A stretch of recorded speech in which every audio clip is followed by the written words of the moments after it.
Well. Good afternoon, everybody.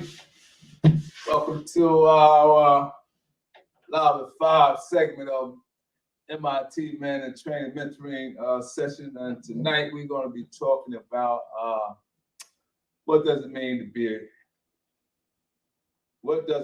to be resilient? That's what it is. That's the topic we're going to be talking about tonight. And I put it on the bottom of the screen. What does it mean to be resilient?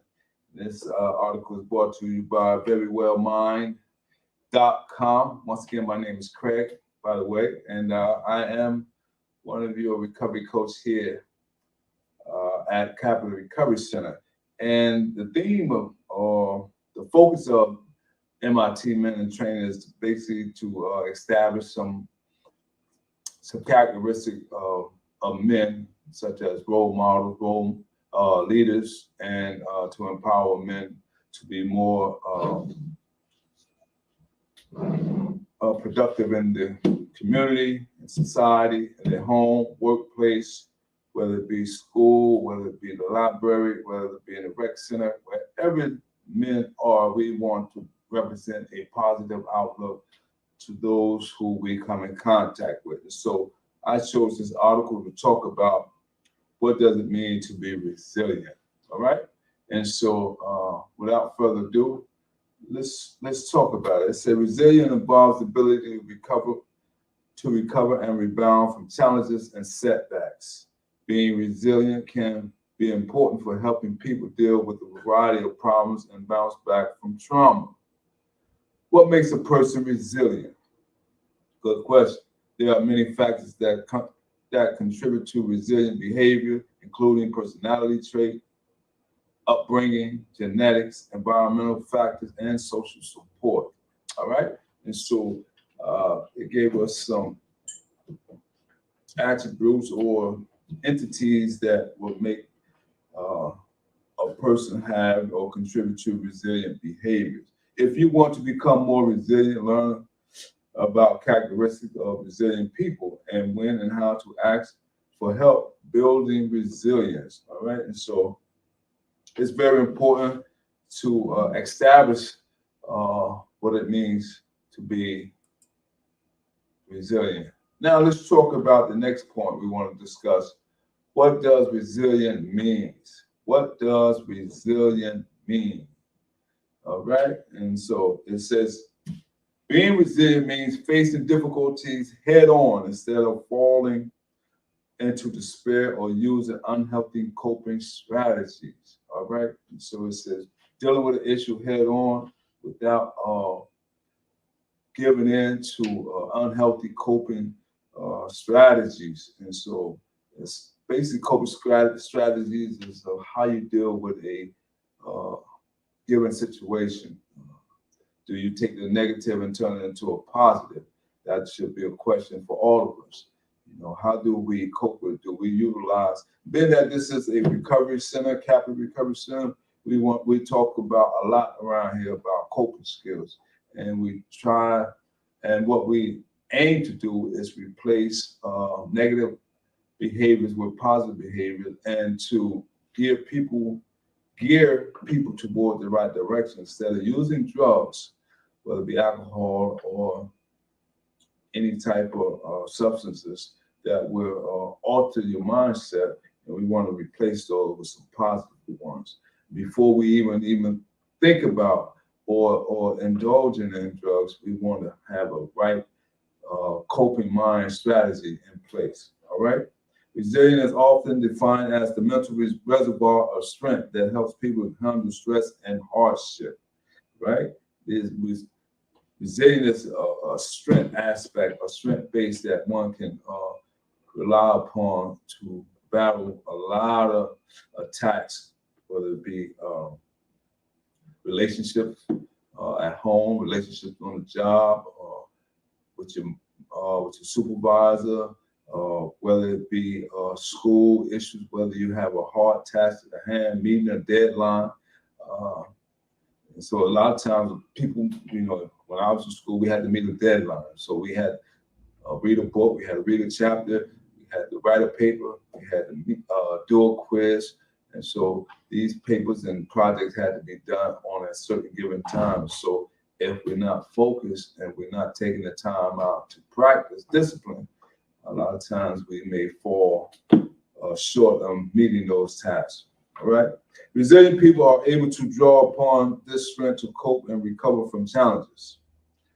That's true even when they face significant traumas, such as job loss, financial problems, serious illness, relationship challenges, or the death of a loved one. All right. Resilient also means understanding that life is full of challenges. While we cannot avoid many of these problems, we can remain open, flexible, and willing to adapt to change. And so it's often said that we should focus on the things that we can change and not the things that we cannot change. Some things is just out of our control or out of our power, and so therefore we try to find ways to deal with the things that is relevant and that we are able to make fix or solve. And so we're going to talk about problem solving as well, I believe, in this article, right? And so let's talk about the next one, characteristic, what it says. Characteristic of resilient people. What are some of the characteristics of resilient people? Some of the main characteristics of a person who has resilient are awareness, self-control, problem-solving skills. Remember I told you we talk about problem-solving skills, and social support. Resilient people are aware of situations, their emotional reaction, and the behavior of those around them. By remaining aware, they can maintain control of a situation and think of new ways to tackle problems. In many cases, resilient people emerge stronger after such difficulties. Wow, that is so important. And I'm glad that I chose this tonight because it's so rewarding when you know that when you're faced with some challenges in life and you persevere, and it just is so rewarding when you look back on it. Sometimes we face some challenges and we may face them with skepticism or we may face them with fear. However, when we begin to challenge ourselves and we accomplish that which we set out to do, it just relieves you and give you a great smile on your face, make you feel good about accomplishing and be up for the next task that's ahead. All right. While people vary dramatically in the coping skills they use when confronting a crisis, researchers have identified some key characteristics of resilience. Many of these skills can be developed and strengthened, which can improve your ability to deal with life setbacks. All right. And so let's talk about some of the things that's mentioned in this article. Sense of control. Let's talk about sense of control, right? And that is so key as well. Do you perceive yourself as having control over your own life? That's a good question. For those out there in the audience, there's a question that's posed in this article. Do you perceive yourself as having control of your own life? Or do you blame outside sources for failures and problems? That's a good question. Do we take responsibility for things that don't go right? And when we may have contributed to some of the downfalls or setbacks that we may be faced, are we able to place ourselves in a position where we can control our lifestyle and our behaviors? And so it says, generally, resilient people tend to have what psychologists call an internal locus of control. They believe that the actions they take will affect the outcome of an event. Of course, some factors are simply outside of our personal control, such as natural disasters. While we may be able to put some blame on external causes, it is important to feel as if we have the power to make choices that would affect our situation, our ability to cope, and our future. All right. And so keep that in mind, that a lot of times, sometimes that things do happen in life, and it's out of our control. However, when we're able to have the ability to cope, we should utilize those uh, skills that we do have. Problem solving skills. All right, problem solving skills are essential for resilience. When a crisis emerges, resilient people are able to spot the solution. Woo! Wow, it says when a crisis emerges, resilient people are able to spot the solution that will lead to a safe outcome. That is so. That's good. When you were capable of seeing a situation before even the outcome even happened, you were able to spot it head on and find a resolution or a solution for it. My God, you're on point. They say in dangerous situations, less resilient people sometimes develop tunnel tunnel vision. They fail to note important details or take advantage of opportunities. This is so important because as mentors, we help people to navigate uh, from a lot of pitfalls in life, and so therefore, uh, especially when you're coming against some dangerous situation, it's very important to develop some skills and don't be tunnel vision. You know, just look at it from a broad perspective of how you can overcome some dangerous situations. Resilient individuals are able to calmly and rationally look at a problem and envision a successful solution. All right, so don't panic when you're faced up with a lot of problems or situations. It's the article says be able to calmly and rationally to think things through before reacting upon them. All right, you don't want to be a reactionary. You want to be someone who takes appropriate actions to solve problems. Strong social connections. Let's talk about that one as well. Whenever you're dealing with a problem, it is important to have people who can offer support. Talking about the challenges you are facing can be an excellent way to gain perspective, look for new solutions, or simply express your emotions. Resilient people have a network of friends, family members, co-workers, and online support groups to keep them socially connected. Especially those of us that's in recovery, it's very important to have positive social connection. People that we can reach out to, people we can confide in, people that will not be judgmental, but people who will encourage us to approach a given situation with the correct perspective. And so a lot of times,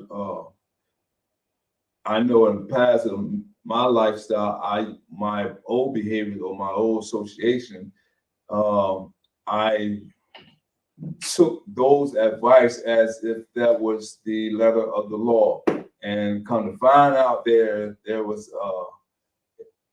grave consequences behind me following or listening to the wrong direction or adhering to misinformation. So now I really seek out people who can inspire me, who can motivate me, who can encourage me, who can lead me with some information that will give me a greater outcome and a positive outlook on life. And so I encourage you to do the same as a mentor or as a mentee. We always want to each one teach one, each one reach one. We all want to build each other up, not to tear one another down. That's our goal. All right. So let's talk about survival mentality. Survival mentality. When dealing with any potential crisis, it is essential to view yourself as a survivor.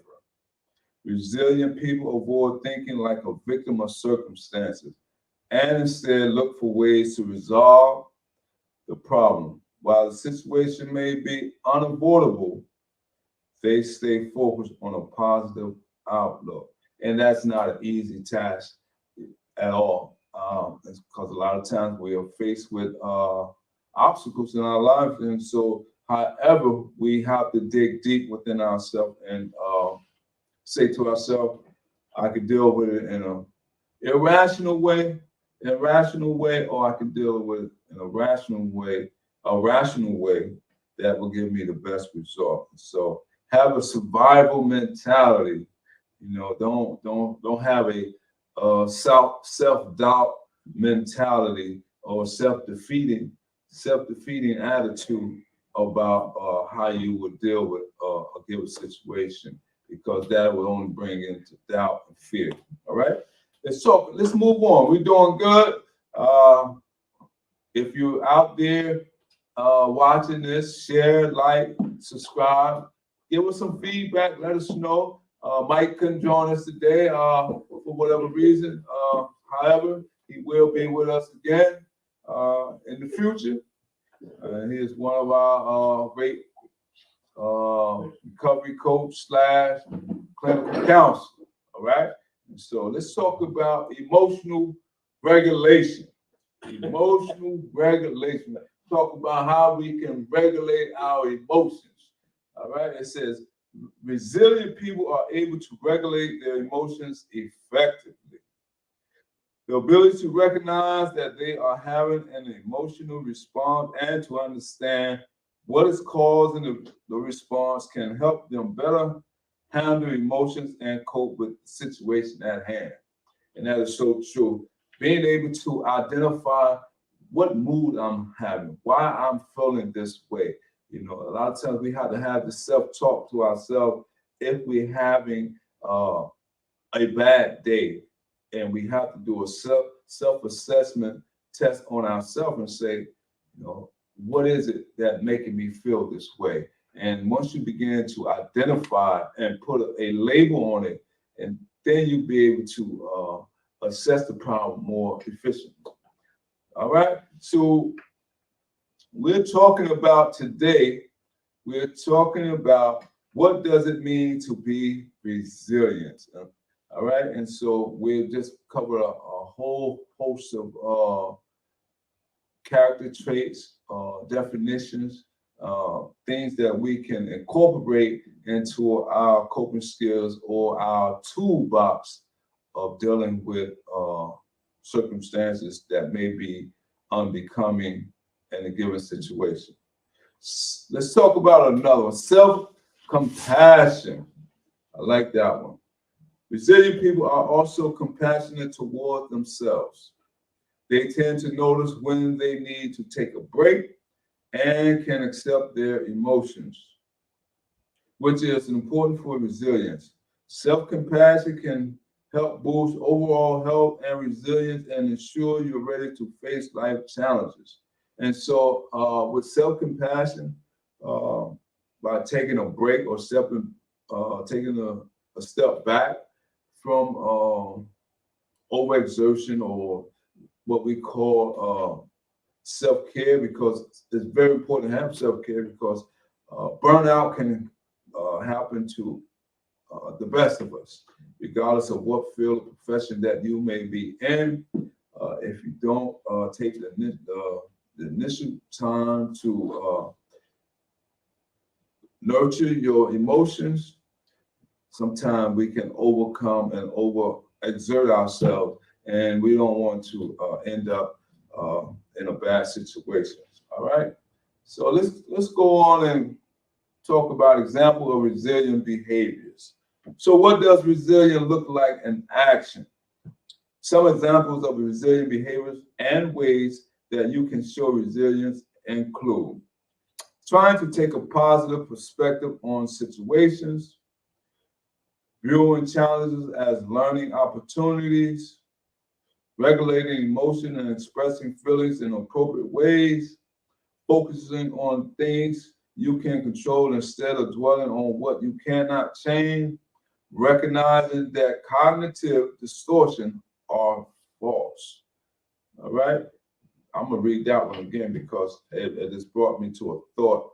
And it says recognizing that cognitive distortion are false. And so when I was in the therapeutic program, we had to learn about cognitive distortion. And that comes with a lot of mind-altering substances. When people are under the influence of either alcohol or drugs, a lot of times we can have these cognitive distortion. And whereas we begin to take on this as a lifestyle, when in all actuality, it is not healthy. And so what was normal prior to using a drug become abnormal. And so we begin to act those out through our perceptions and through our behaviors. All right. So let's continue on an example of resilient behaviors. It says reframing negative thoughts to be more realistic and positive. For example, imagine that you get stuck in traffic on the way to work. For a non-reliant person, they might get angry, all right, stressed out, and worried about how being late will reflect on them at work. Okay, non-reliant. I say reliant. I say non. For a non-reliant person, they might get angry, stressed out, and worried about how being late will reflect on them at work. If you are resilient, however, you might choose to focus on what you can learn from the situation. Leaving the house earlier for work, that's one aspect or approach that you can take. Control your emotional response using stress relief strategies to calm your mind and body. And so there are what they call behavior modification exercises that you can use. There are breathing exercises, there are thinking techniques. There's a host of things that one can utilize to change the outcome or the perspective of a given situation. And avoid negative thinking by reminding yourself that you are always on time and your employer will understand. That's a good one. That is a great one right there. And it says avoid negative thinking by reminding yourself that you are always on time and your employer will understand. And so hopefully you have a employer that is very understanding and will see it your way, and that everything will work out smooth. And so last but not least, we want to talk about how to ask for help. All right. It says, while being resourceful is an important part of resilience, it is also essential to know when to ask for help. During a crisis, everyone can benefit from the help of psychologists and counselors, specially trained to deal with crisis situations. Other potential sources of assistance include, there are 4 bullets I'm going to read, and the first bullet talks about books. Reading about people who have experienced and overcome a similar problem can be motivating and suggest ideas on how to cope. The second one talks about online message boards, right? Online communities can provide continued support and a place to talk about issues with people who have been in similar situations. Number 3 talks about psychotherapy. If you are having a problem coping with a crisis situation, consulting a qualified mental health professional can help you confront the problem, identify your strengths, and develop new coping skills. Consult a qualified professional counselor. And last but not least, number 4, the 4th bullet talks about support groups. This is a hybrid group. And so it says, attending support group meeting is a great way to talk about the challenges you're facing and to find a network of people who can provide compassion and support. And so we welcome you, those who are watching this, those who are in the community, we welcome you to be a part of what we're doing here at this MIT Men in Training Mentorship. It's a hybrid group. And so we're looking forward to having people interacting, being involved, engaging, encouraging, inspiring people to take on leadership uh, qualities, be a role model, be an example, and to empower one another along the journey. And so, once again, my name is Craig. I am a recovery coach here at Capital Recovery Center. And as always, feel free to contact us here at Capital Recovery Center. Telephone number is 856-391-7449. Or you can reach us here, or you can stop by at 72 North Pearl Street here in the great city of Bristol, New Jersey, 08302. For now, I will see you until the next time. Take care.